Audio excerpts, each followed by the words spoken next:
ልጅቷ ወደ አዲሱ ቤቷ በተዘዋወረችበት የመጀመሪያ ቀን በቆሻሻ መጣያ ከረጢት ተመታች። ለመከራከር ወደ ላይ ልትወጣ ስትል የጸጥታ አስከባሪው በዚህ ፎቅ ላይ የምትኖር አሮጊት ሴት በጣም አስቸጋሪ በመሆኗ ጉዳዩን እንድትተወው መከራት። ምንም ያህል እንኳን የጸጥታ አስከባሪው ቢመክራትም ልጅቷ ወደ ላይ ወጣች። ለደረሰው ጉዳት ካሳ እየጠየቀች በሩን አንኳኮች።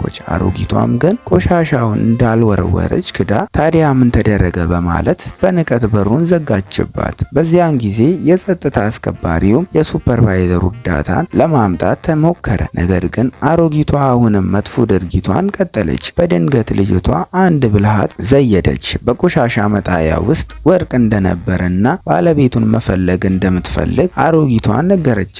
ይህንን የሰማች አሮጊት ሴት ወርቁን ለማግኘት በማሰብ ቆሻሻው የእሷ እንደሆነ ወዲያውኑ አምና ተናገረች። ልጅቷም ወዲያውኑ ካሳ ጠየቀች። አሮጊቷ ለወርቁ ሲሉ ከመክፈል ውጪ ሌላ አማራጭ አልነበራት። ነገር ግን አሮጊቷ ቆሻሻውን ለመፈተሽ ወደ ታች ስትወርድ እንደተታለለች ተገነዘበች። በማግስቱ ልጅቷ የታዘዘችውን ጥቅል እንደጠፋባት አወቀች። የጸጥታ አስከባሪው አሮጊቷ እንደወሰደችው ነገራት። ልጅቷ ወዲያውኑ ወደ አሮጊቷ በር በመሄድ ስታንኳኳ የራሷን የፊት ጭንብል አሮጊቷ ለብሳ አገኘች።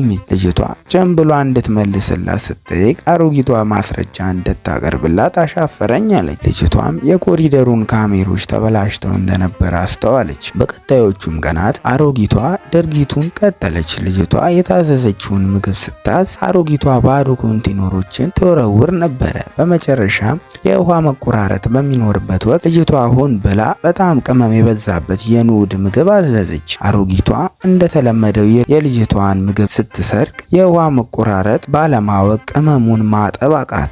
አሮጊቷ በቁጣ ልጅቷን ልትጋፈጥ ስትመጣ ልጅቷ እንደተለመደው ማስረጃ ጠየቀች።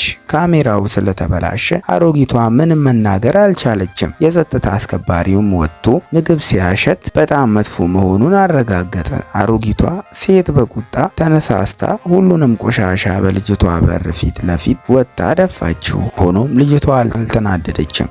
ይልቁንም ስልኳን አውጥታ ድርጊቱን በቪዲዮ መቅረጽ ጀመረች። ይህንን የልጅቷን ድርጊት ያየች አሮጊት ሴት አበደች ብላ ወደ ቤቷ ተመለሰች። የጸጥታ አስከባሪውም ልጅቷን ሊያጽናናት ቢሞክርም ግን እሷ ግን አሮጊቷን ማመስገን እፈልጋለሁ በማለት የቀጥታ ስርጭት ጀመረች። አንድ ሰው በአንድ ቀን ውስጥ ምን ያህል ቆሻሻ ማምረት እንደሚችል ለተከታዮቿ በማሳየት በዚህ ድርጊት በብዙ ሺህ የሚቆጠሩ ዶላሮችን አትርፋለች።